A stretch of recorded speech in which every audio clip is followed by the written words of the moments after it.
The Sine Institute of Policy and Politics is American University's incubator for policy innovation. We convene leaders in the academic, public, private, nonprofit, and journalism sectors to engage and promote common ground and nonpartisan solutions. In an evolving world, we seize the opportunity to work on the nation's most pressing challenges through collaboration by experts and top scholars in their field with students in research and scholarship. As part of that goal, the Sine Institute leverages American University's location in our nation's capital, the nexus of government and a growing international business center. We connect diverse perspectives from around the country and around the world with our world-class academics and research, experienced practitioners, and the most politically active student body in the U.S. We stand apart through our focus on the role of business and the nonprofit community in public policy, the rise of the importance of economic regions in the United States, and international policy issues. Our focus is to make an immediate impact at the intersection of policy and politics that leads to real and lasting change. Thank you for joining us as we convene, communicate, and collaborate.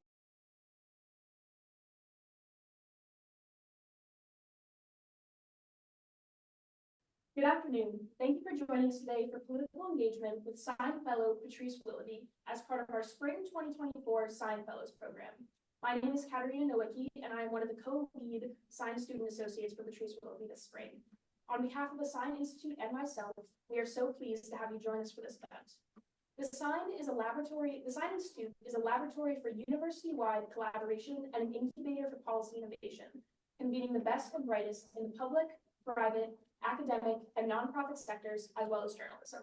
The Institute is where the brightest minds engage to promote common good, to promote common ground and nonpartisan solutions. It is where American University comes to convene, communicate, and collaborate. Today, we are thrilled to welcome back to campus Patrice Willoughby. She is the Senior Vice President of Global Policy and Impact at the NAACP, where she guides policy for the 114-year-old Civil Rights Association as head of the Washington, D.C. office. Patrice brings extensive experience in advocacy, political engagement, and social justice. Her work extends to the private sector, focusing on education, financial services, health, and technology. She's beyond excited to share her insights and words of wisdom with AU students today, the next generation of advocates. Joining Patrice today is special guest Courtland Cox, who serves as chair to the Student Nonviolent Coordinating Committee-led Legacy Project. Mr. Cox has dedicated his life to civil rights and Black empowerment and has been a relentless advocate for meaningful change. Mr. Cox helped establish the Lowndes Party, an independent Black political party in Alabama. His work also extends globally, including organizing the 6th Pan-African Congress in Tanzania in 1974. Throughout his life, Mr. Cox has served as a fierce advocate for economic empowerment in Black communities. We are incredibly thrilled to have him join Patrice today for a conversation on political engagement. Please join me in extending a warm welcome to Patrice Willoughby and Courtland Cox.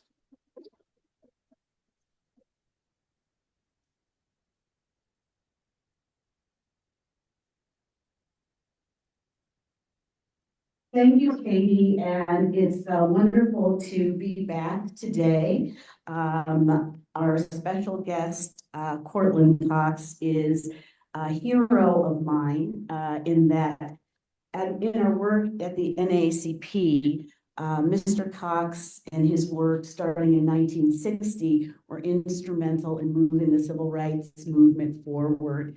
He was one of the founders of SNCC, the Student Nonviolent Coordinating Committee, and he remains very active in civil rights advocacy and civic engagement around the country as a consultant and as one of the trusted and revered partners of the NAACP. And so I would like to thank you, sir, for being with us. He was more than willing to jump in when I asked him to participate in this discussion today. We've gone through some of the foundations of advocacy, long-term advocacy planning, and this discussion, hopefully today, will be very interactive in how those advocacy strategies can be implemented on the ground. Political power should not be stay at the top. It needs to come from the grassroots, and communities need to be empowered in order to effectuate long-term and sustained and meaningful change. And so with that as a foundation, I'd like to open the discussion today with a question to Mr. Cox, which is, what are some of the strategies for helping the Black community consolidate real political power when the system is so controlled and steeped in systemic racism? And, you know, a sub-question of that is whether these methods should be mostly formal or informal, lobbying versus grassroots, or other activations. Okay, well, thank you. Thank you for inviting me. You know, I always like to talk to young people because it helps me think about what the world is going on, what's going on in the world. And I'm going to say a lot of things today, but I think if you don't remember anything else, the important thing to remember of what I said is what happens today is a consequence of what happened yesterday. And what happens tomorrow will be a consequence of what you do today. I mean, that's really important as you begin to see who you are and how you think about the world. And right now, if you picked up any newspaper or any television station, you will see an ongoing battle between the forces of MAGA and the forces that are trying to fight them. And MAGA means Make America Great Again. And the question then becomes, where are they trying to get back to? What are they trying to do? And I think if you try to understand that, what is important is that you have to go back to 1945, when the soldiers who fought in World War II decided at the end of the day that they were not going to take a situation at home after they fought for freedom abroad. So they decided that they would create the Double B program. Most of the young soldiers, people like Mr. Steptoe and others who lived in the South, joined the NAACP. And what they did, and what the NAACP did in organizing itself, is that it began to look at a legal strategy. And one of the things you need to understand is policy really is the codification of beliefs. You know, when you look at legislation, when you look at any laws, when you look at any proposals before the Congress or the various legislative bodies, people are trying to carry out their beliefs. So as you begin to look at what happens, you need to also look at legislation as the lagging indicator of what people's beliefs and what their advocacies are.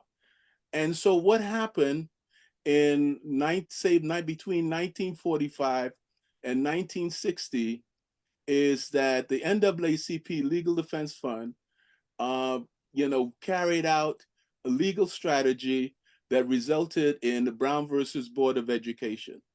And what happened then is that the MAGA people decided that at the end of the day, even though the Supreme Court said segregation was no longer the law of the land, they were not going to carry out any part of it. So they created a sense called massive resistance. So if you look at the period between 1945 and 1960, you will see the Brown versus Board of Education pass.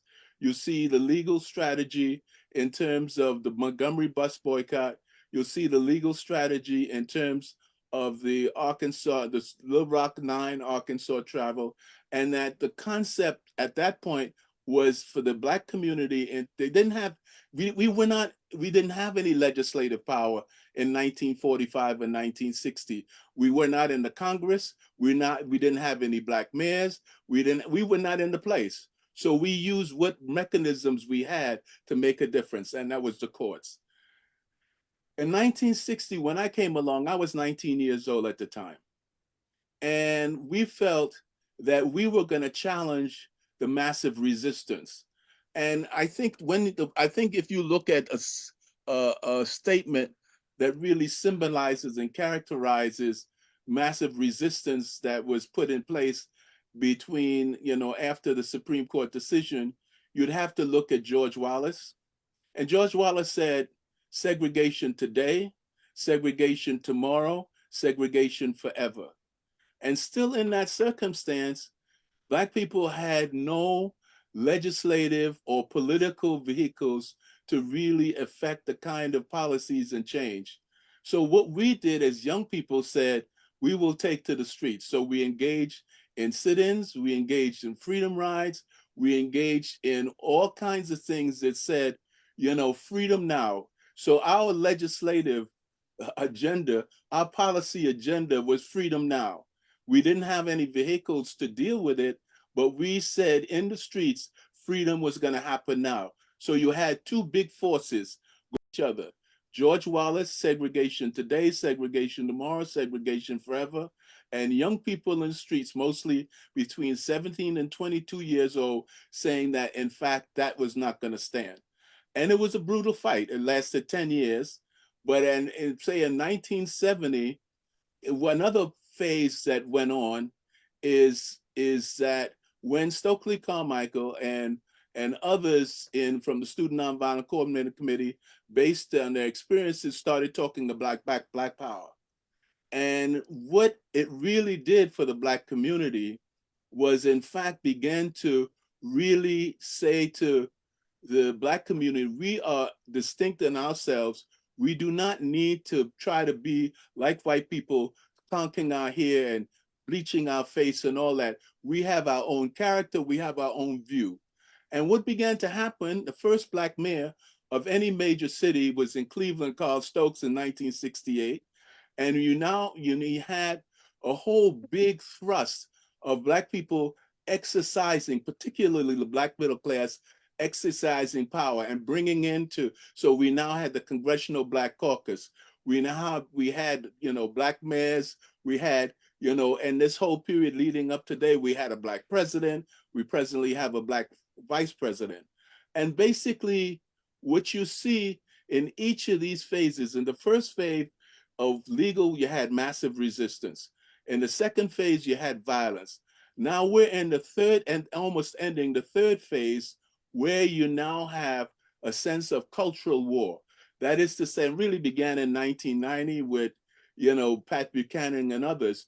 And basically what you're looking at this point is the back and forth that started 75 years ago about whose view of this country will prevail. Because at the end of the day, the question really is, legislatively or otherwise, who gets to define? Because who gets to define gets to the people who get to decide. So we're now in a battle, a big battle. We call it policy, we call it this, we call it that, we call it the other. But in the end of the day, the big battle is whose policies, whose view of the world, whether it's going to be a democratic society or authoritarian society, with legislation support billionaires, or will they support the majority of the people? Will we have minority rule, or will we have majority rule? Will women be able to have control of their own bodies, or will they not be able to have control of their own bodies? So this is an ongoing battle that's been going on. And my sense is that, what we do today going forward will determine what happens. I'll stop here and we can go back to the other points later on. No, I think that is fascinating, because it really does lead into the next question, because with that backdrop of us being in this framework of the cultural war, there are going to be those that say that because we no longer live in a Jim Crow era, we don't need to have equity-based solutions, and we certainly don't need to consider race in policy. So how would you frame out a message to people who want to be civically engaged? And, also, do you see the same type of fire burning in young people today as you had when you were 19? Yeah, first of all, I knew a lot more young people when I was 19 than today. So my sense is I meet a lot of young people today who they ask questions. Well, how did you deal with this? How did you deal with that? How did you deal with it? And it seems to me that what we're looking at is really how do we now adjust ourselves to the new realities? Because here's the point. In 1960 and so forth, when I was talking stuff, most Black people, you had a compression of both race and class. You had all Black people lived in a particular place. They had a particular income. They were in various. They were. I mean, so for a Black college professor couldn't get a job anywhere teaching at a university. He had to go teach at a high school, or a physician couldn't do this. I mean, so it was all compressed. Now today we're talking about Black billionaires. We're talking about Tiger Woods, and talking about Dr. Dre, and we're talking about Jay-Z, and we're talking about Beyonce and Oprah and all these people. So people come back to you and say, well, how can you talk about the issue of race when you have all these stars? I mean, I think the first thing that we have to understand, it gets back to the point. One of the things that is a very hard lesson to learn, one of the things that we have to understand is a number of things that we see as a solution, others see as a problem. So that in fact, as we try to talk about what the laws will be about, what you think is a good solution, they think is a problem, and they will try to legislate that. And they will try to make sure that in fact their point of the world and their view of the world, which you are dominated, in fact, prevails. So my sense is the first fight we have to make is to ensure that the policies and the legislation does not take us back to a place where we did not want to go or do not want to be.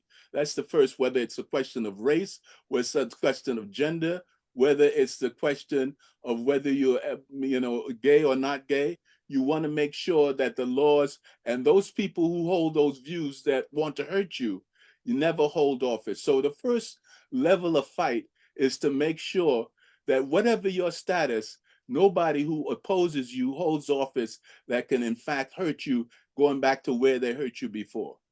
I think the second big issue for us on the question of race is that there's been a huge expansion of the Black middle class. As I mentioned, we have billionaires, we have all sorts of people. When I was coming up, I don't think we had any thousandaires.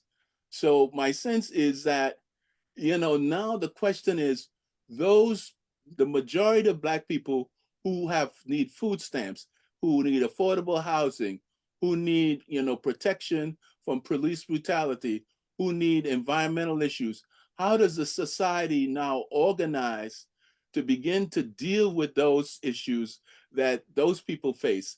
The other big issue that we face, and we have to be clear and aware about it, is that right now we're moving from an industrial age, or we have moved from an industrial age to an information age, where information is the driver of the economy, information is the driver of legislation, information is the driver of policy. So we now need to, for those of you young people, need to understand, okay, we're now in the information age. How do we make sure that there is majority rule in the information age? Because as you see, whether you're talking about Bezos, whether you're talking about, Facebook, whether you're talking about all of them, their whole thing is to consolidate power.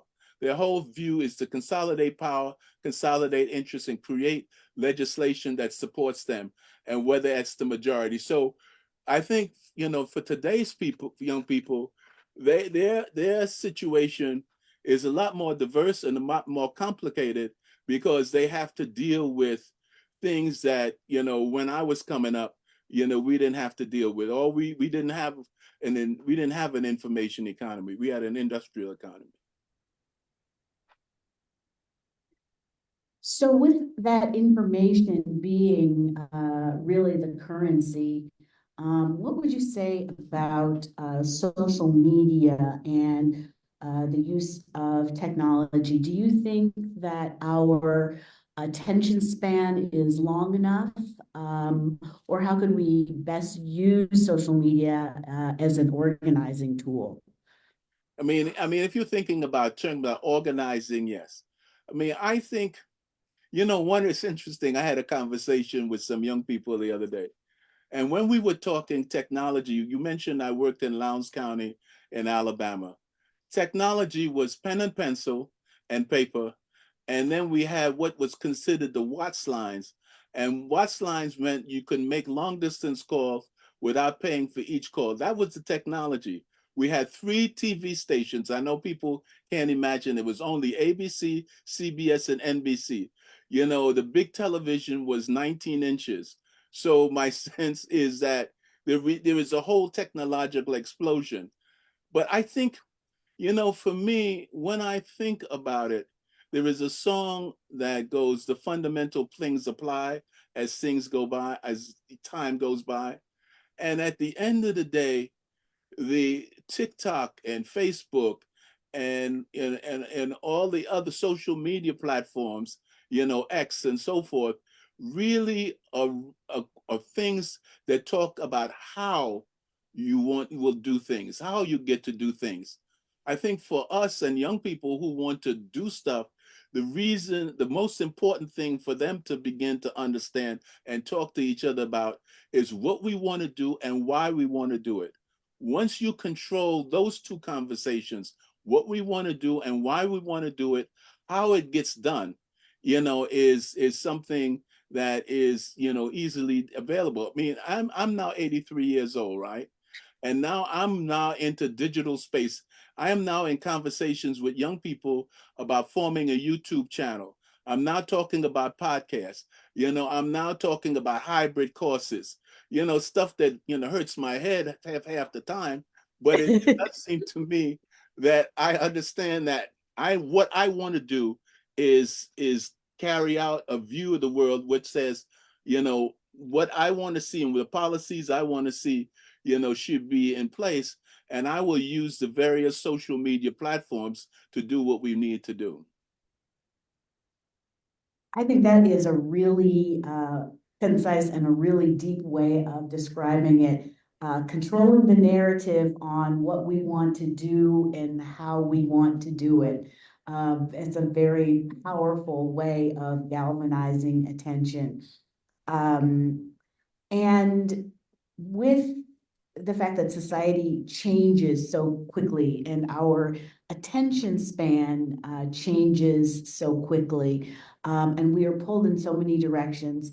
You know, one of the things that I noticed after the first Obama election was that people were really keyed into hope and change. And then with problems in the economy, the follow-up from that, a lot of younger people became disillusioned with the political process. What are your thoughts on longevity and being involved in movement for a long period of time?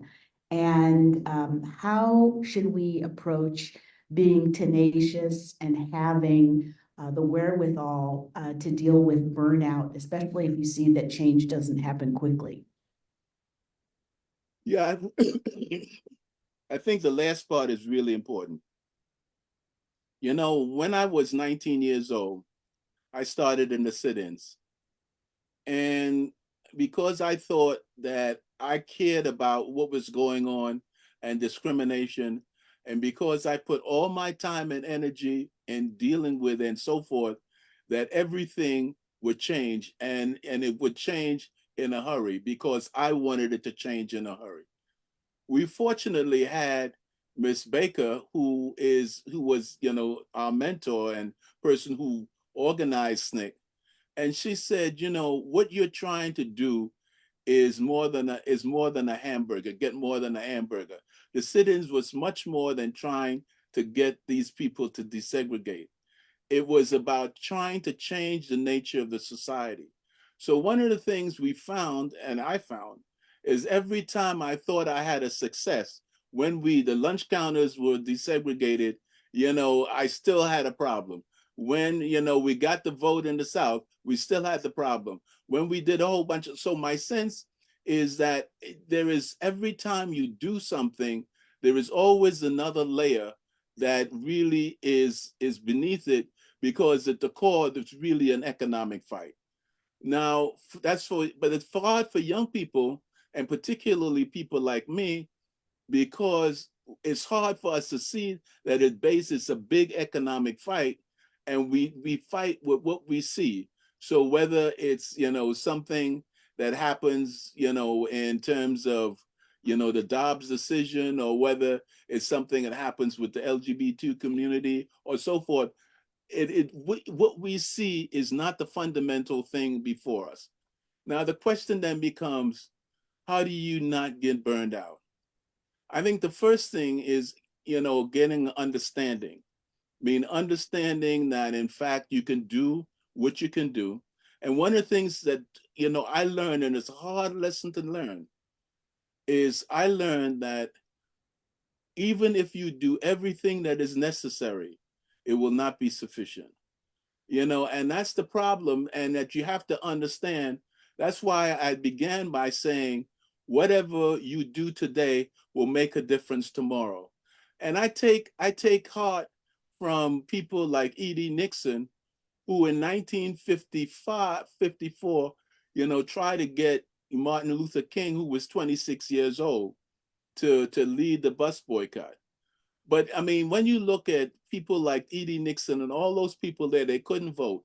But their view was, even if I could not vote today, if I take action and do a number of things, my children and my grandchildren will be able to do what I want to happen. So my sense is that you have to come to an understanding that everything you do that it's necessary will not be sufficient. And there will be always other people that have to carry it on. But in the space that you exist in, you can do the things that are necessary. Now, I've been back and forth for 64 years, and sometimes I just go play golf, and sometimes I go play poker and stuff like that. So you don't destroy yourself, but you keep focused, and you keep, understanding that as long as you put one foot in front of the other and begin to encourage others to do so, then even if you don't see it in your lifetime, it will come, down the road. Really, really wise words. I remember during that first Obama election, and especially the night of the election, how so many older Black Americans were crying as the results came in because they did not believe that they would ever live to see a Black president. And so, those words on longevity, and really keeping your eyes focused and keeping your work focused are so important for all of us. I want to pick up on something that you said about the economy and economics, because in the country, there is great polarization, but there's also a fact that, like you alluded to, there's a macro thing, but then there are other things that are happening underneath it, especially when it comes to economics. And I think that there is a lot of messaging that pits communities against each other, and that does not help them realize that they have common goals. So, SNCC was a collaborative process. The civil rights movement had people from all walks of life involved in it. What are some of the messages, what are some of the lessons that you learned from working collaboratively across race, across ethnic group, across age, LGBTQ plus status, especially because the economic interests are so important today? Well, I think for me, I can tell you what I'm trying to do today. And so I am working, as you mentioned earlier, I'm working with the NAACP. And I'm working with, Derek Johnson and Dominic Whitehead and, others, Wisdom Cole and others, Phaedra. And the objective is to ensure that those in the Black community who become active political participants. And so at this point, the goal is to get 300,000 volunteers who are young people, people who are gay, people who live in Alaska, people who live in various places. Interesting, I mentioned Alaska because of this. because there are about 12, maybe 7 to 10 battleground states. But we're saying that if your state is not a battleground state, please help volunteer. So if you live in Kansas and you don't live in Philadelphia, in Pennsylvania and so forth, please volunteer, because we need a massive amount of time and energy to begin to make a difference. So we're trying to get 300,000 volunteers who will make calls and get out the vote from probably another 6 million, from 6 million people. And so it's really a day to day by day activity. And, the research has to be done. Really, when you're beginning to engage in trying to make change, it is really an orderly and long-term process. You have to engage in the research. You have to be able to create time and energy, because you don't have all the money. You have to be able to study and make sure you understand what's going on in the environment around you. You have to communicate with your friends, your neighbors. You also have to communicate with the world. You have to make sure that the kind of message that you deliver is really something that will impact people's lives in a beneficial way. And you also have to realize that if you think that what you're doing should have God on your side, there are other people who think that this is the worst thing in the world to happen. So my sense is that, I just think that, so right now, besides trying to understand the digital world, I'm trying to focus in on what is the work that it takes to get 300,000 people between now and, say, October, who will help bring out 6 million people in 7 to 10 battleground states. And if you live in Mississippi, even though you're not a battleground state, are you prepared to make calls into Pennsylvania? So that you just have to think in slices that are doable to make sure that you can maintain the long term.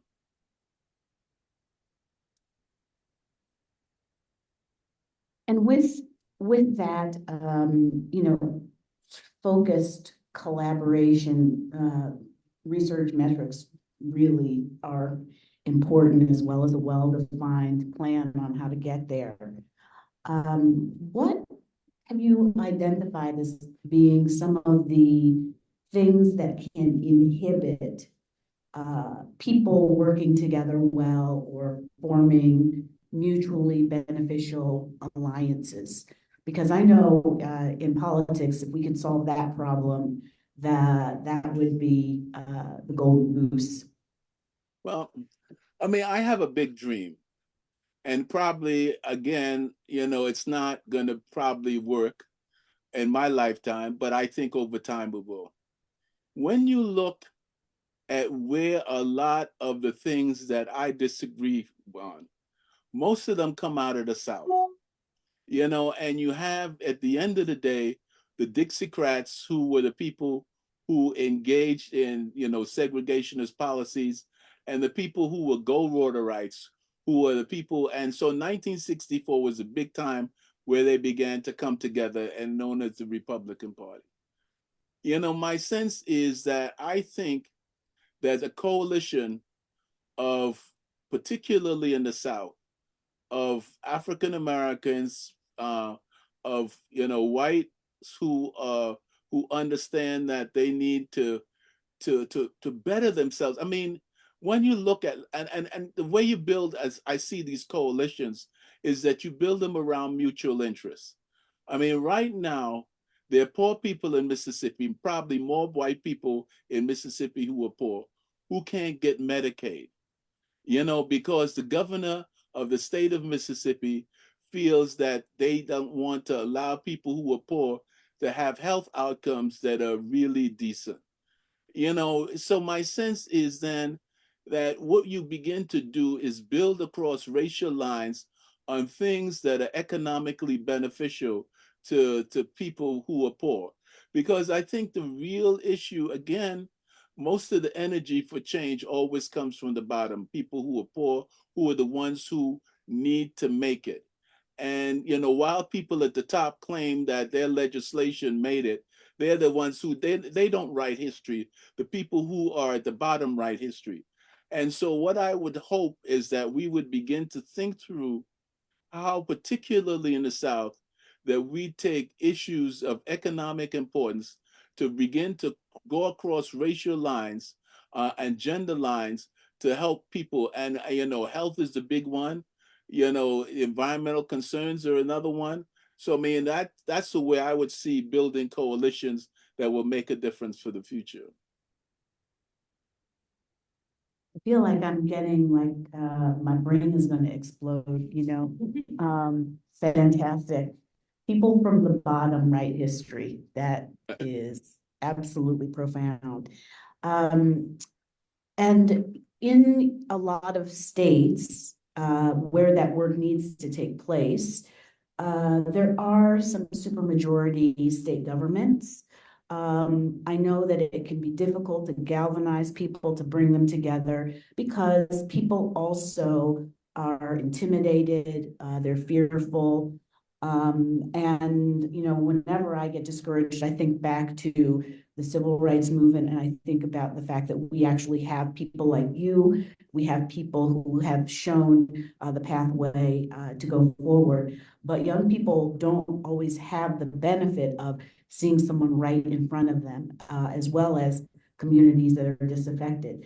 So how did you cope with fear or anxiety associated with fighting against strong societal norms or people that were, more powerful than you?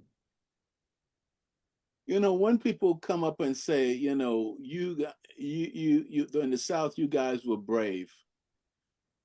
In my head, when I think about it, I don't think we were brave, because I think if we were brave, you could do one thing or two things, but doing it over years, you had to be determined. And so my sense is, at the end of the day, determination, I think, was the big driver in this conversation.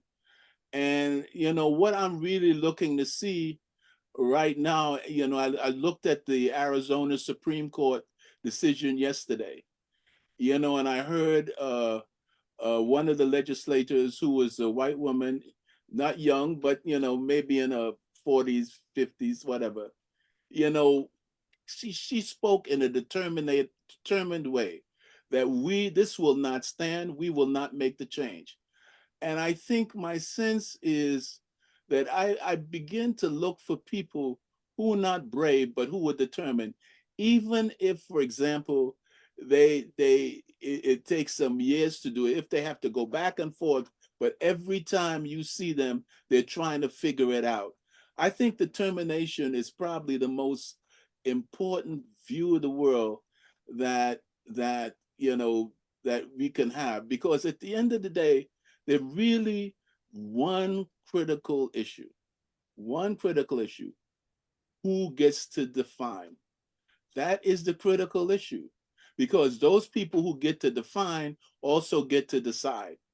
They get to decide about where money goes. They get to decide who gets to feed, who gets fed. They get to decide, who have rights. You get to decide what you go to jail for. They get to decide how long you go to jail for it. They get to decide what policies are in place. So that at the end of the day, the big fight and the determination has to be with everybody in the room, that has to understand that the big fight, even though it sounds like an abstraction, it sounds like, what is he talking about? No, the big fight is who gets to define. And who gets to define not only in terms of spirit, but who gets to define in terms of law. Because at that point, if you get to determine, if you get to define, you get to determine, and you get to be who's president. For young people, Biden is at least trying to loan forgiveness, where a lot of people don't, student loan forgiveness. I mean, my sense is that is the big issue that young people have to understand, that although it seems like an abstraction, they have, if the way they see the world, they have to spend the time and energy, which is the most important thing. Time and energy is more important than money. That, that they have to find the time and energy to be determined to make sure that their definition of the world prevails. Time and energy is more important than money. Wrote that one down too. So, you know, in the sort of the with the end goal of being defined and then being able to decide. As you look at the political system today, what do you think would improve the policy-making system as well as politics? What are some of the key reforms that are needed? I think the first is, I mean, and probably the first and most important is the mechanism that says that the majority of people make the decisions about this country. So, I mean, the big question about the vote, the big question about gerrymandering, those are two big issues because this is where the rubber hits the road, that you get your chance to express your views in a particular way. So the fight against gerrymandering and the fight for the vote is particularly important. I think the next thing that, you know, is particularly important in terms of what people have to do is that you have to participate. You cannot just say, I voted and that's it. No, you have to run for office. You have to have a view of the world. You have to run for office. You have to do your homework and say, I come from this community. I want this community to be advanced. I'm going to talk to them. I'm going to get my friends. I'm going to get as many other young people to participate politically. Just going to vote is not it. You got to participate politically. And third, you got to deal with accountability. You know, my sense is that at the end of the day, you're accountable to the people you elected to. Once you get elected, I will tell you that the forces of money will come after you and say, we will give you this, that, and the other to go against the community that put you there. You need to be able to make sure that you're well grounded in the community so money doesn't buy you off and you're accountable to that community. So my sense is that I just think the most important thing for people today is to make up in their minds that they will be actors. They will be deciders. They will not just be consumers. They will be people who will make a difference in the world. They will be people, you know, 50 years from now, some class wants to hear what they have to say. So I think that's what I think in terms of, what they should be doing at this point. Well, we have just about a minute, but I thought that we would open for maybe one question from the audience. I know that this has been incredibly enriching for me, and I feel like I've had a master class, and I just thank you so much. But from our next group of leaders who are going to be leading in this country, would anyone like to ask Mr. Cox something specific?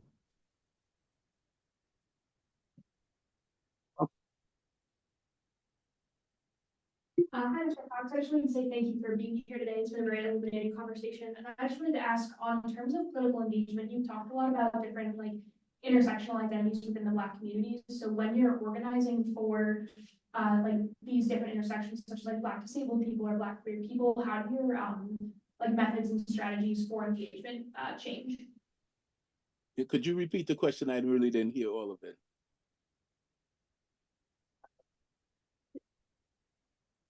So when you're organizing for, when you talked a bit about Black intersectional identities throughout this conversation, so I was wondering when you're specifically looking to engage different intersections of the Black community, such as Black disabled people or Black queer people, how do those strategies that you use change?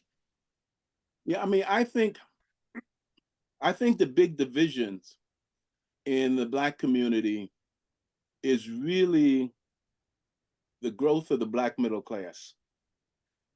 And I think within that, and the Black, I mean, in terms of the people in the gay community and so forth, the Black community has tended to be fairly conservative, fairly conservative. I think that, if I remember the gay community, I have to figure out how I work with the people in the gay community across, color in terms of geography and so forth to make my stance, because I don't think at the end of the day, trying to really think through that issue solely in the Black community is going to be a very easy task. I think the Black community, particularly the Black church, is very conservative. And, you know, even though there are a number of people who are gay in the Black church, they profess a number of things because, you know, they go through their lot of pretenses. I think my sense is that they need to deal with the gay community and try to use that community to force the Black community to give them space and give them time. You know, I deal with a lot of group. I deal with the group was founded, I guess, by Barbara Ransby out of Chicago, BYP 100. You know, and they put that on the issue and you know, on the table. And, you know, I find them to, you know, to be dynamic and probably one of the best organized grouping. But I think just keeping it in the Black community is too difficult. Thank you so much for that. Well, I think we are a couple minutes after time. I really want to thank you again for your wisdom, and we'll be seeing you on Zooms, I'm sure, at the NAACP, and we really appreciate you, so thank you for being here. No, thank you. Thank you. Thank you. It's a good, great opportunity. Thank you.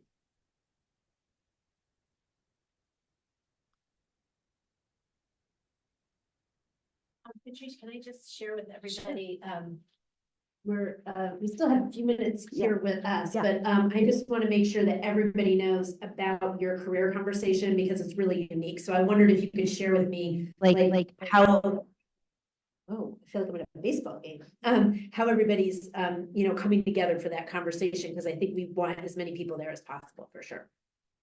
So we will be on April 17th, we will be having an intergenerational conversation on careers with Wisdom Cole, who is our National Director of College and Youth. Wisdom was the executor of the 50,000 and Beyond campaign on student debt relief and interacts with chapters around the country in developing the strategies that we've been using to push forward on student debt relief. And he's been at the NAACP for about 5 years now, longer than I have. And so we thought that it would be really useful from an intergenerational perspective to have someone who's in their 20s and someone who's a little older to talk about careers from his perspective and from mine, because he has some really direct views being at the beginning of his career, while I'm at probably the last third of my career. So we hope that you'll come and participate, because I think it's going to be a lot of fun. You say that, but then we see Courtland Cox, who at 83 is still fighting the good fight. So I don't know if you get off with only a third left. I am so thrilled that you know, that Mr. Cox was talking about TikTok, because I know that he's probably, you know, knows a lot more about it than a lot of people do. But I also thought, you know, because we do have a couple more minutes left, I would love to hear your thoughts, perspectives, questions in terms of, you know, the pearls that he really shared out about long-term advocacy and engagement, and just what it might have generated in your minds as points of intersection. But I have a question that I wanted to ask him. I'm very curious for you. Like, I think so often we have to do this in our coursework, we have to do this in our internships and our jobs. Like, how do you define impact? So if you're Courtland Cox, or if you are Patrice Willoughby, like in your day-to-day work, that seems like if you can feel like you're having impact, you can keep going. But how do you define it? And you know, are there ways to be able to do that to see that progression? That is such an important question, because we struggle with impact all the time. And to what Mr. Cox was alluding to, I think that it is having both a small, medium, and long-term goal. Because, you know, we see policy and legislation sort of playing out in Congress and in state houses around the country, And that's, one ecosystem, and then there's the media cycle, and then, pundits and people who do polls.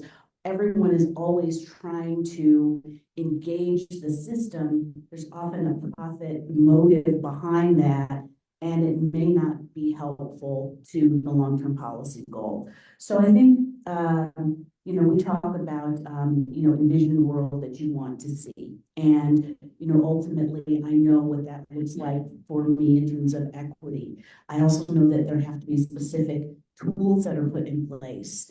And to what he said as well, it's also the bloom where you're planted discussion. And so measuring impact is, what is the thing that is going to add to the larger thing that's going to add to the macro thing to measure impact.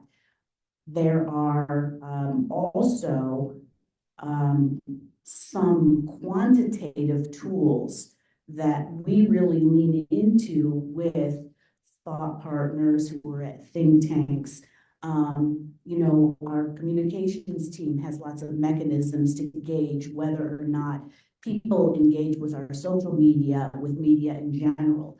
But we are looking always at what are the models that can show shifts in the community, either in improvements, if you're talking about health disparities, educational outcomes, or some specific frameworks like that.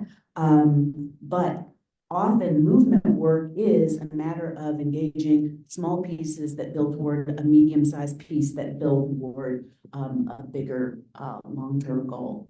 And, I love the statement, everything that you do today will affect tomorrow.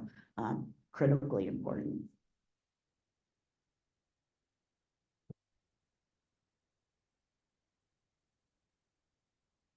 One thing that I thought would have been interesting to have a conversation about is classism within the Black community. So once you've made it out of a certain situation, how do you convince people to maybe stay within their community to help out, but then also like a safety issue that might be a concern? So how do you balance out making your community better, but also as a personal gain, you're like trying to help your family? Like, what does that, and that would have been interesting to hear him talk about. That is such a deep question, because you are so correct that no community is monolithic. And with the growth of the Black middle class, also has come, sometimes messaging about what is the responsibility of an individual to community. I think that the responsibility is lies on the individual, but I also think that the differentiation in strategy changes as it refers to what segment of whatever community that you are working on. And the NAACP, we understand that we have lots of different communities within. We have a business community, we have people who are, working poor, we have very low income, we have young people, we have, young people who are doing really well, we have, youth activists, we have, youth who are only interested in business. Our framework is really focused on equity, racial equity. And so that applies across the board. So regardless of where you are, what does equity look like for that specific community?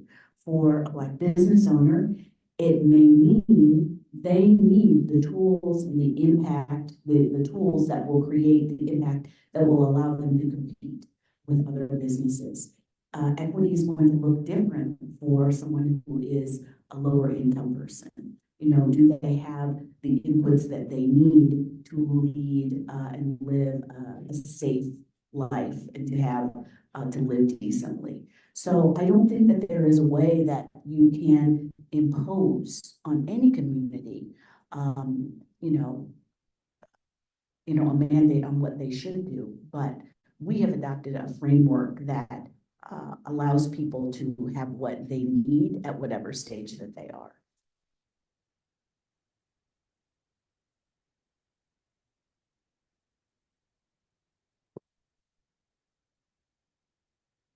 So there's a Jewish proverb that I think reflects a lot of what we talked about today that says, it is not yours to complete the work, nor are you free to abandon it.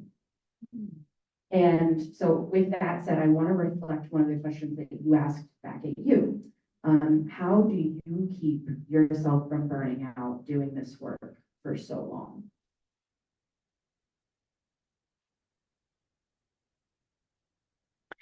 That's a wonderful question. I am a glass half full kind of gal. And I think that that's I was born that way. That's not to say that I would stay that way. It's been a process. When I was younger, I was very idealistic.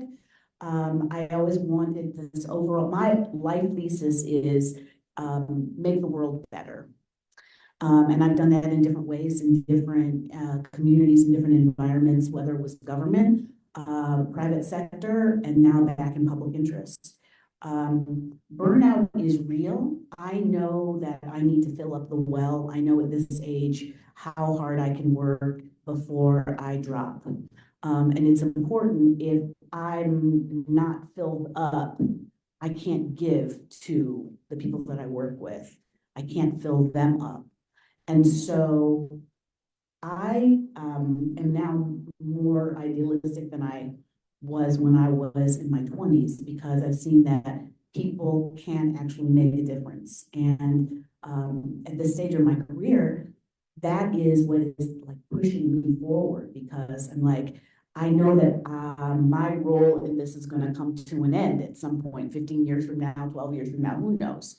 But what is it that I can do to perpetuate and ensure that there's another group of people who are right behind me that I poured into, that have the ability to move things forward in the way that they see fit? And that, and it's also important when you understand your own life values, that you can align your work to those values, because it makes the work not work. It makes the work purposeful.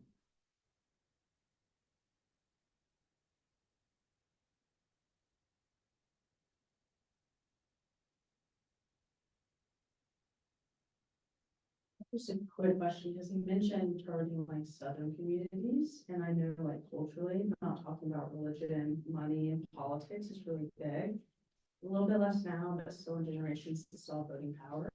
So how do y'all get through that barrier where that's improper to even engage in that conversation? Well, that's just not nice. I have a lot of relatives in the South. And what I think is really important, you can, and this is something that we're losing in society, learn how to disagree, but not be disagreeable. People will be a lot more amenable to having tough conversations if it's actually a conversation, if there's listening that's going on your side. If they are willing to listen to you. And then if you can't come to a meeting of the minds, then you agree to disagree. But I think that the willingness to engage the discussion is really important. And that is something that has changed in society as well. I'm hoping that we will swing back from having the conversation being in someone's face, as I think that television did a lot, social media has done a lot to erode civility. But being able to have hard conversations in a way that's not off-putting and that is not based on recrimination of someone else. One of the things that the president has said in the past is to not assume bad intent of the person that you are dealing with, because they believe as they believe, just as you believe is what you believe. And so approaching people from that respectful perspective, I think is really important. And then you can always go grind your teeth and have a glass of wine.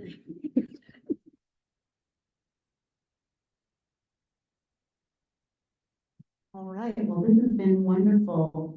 Thank you all so much.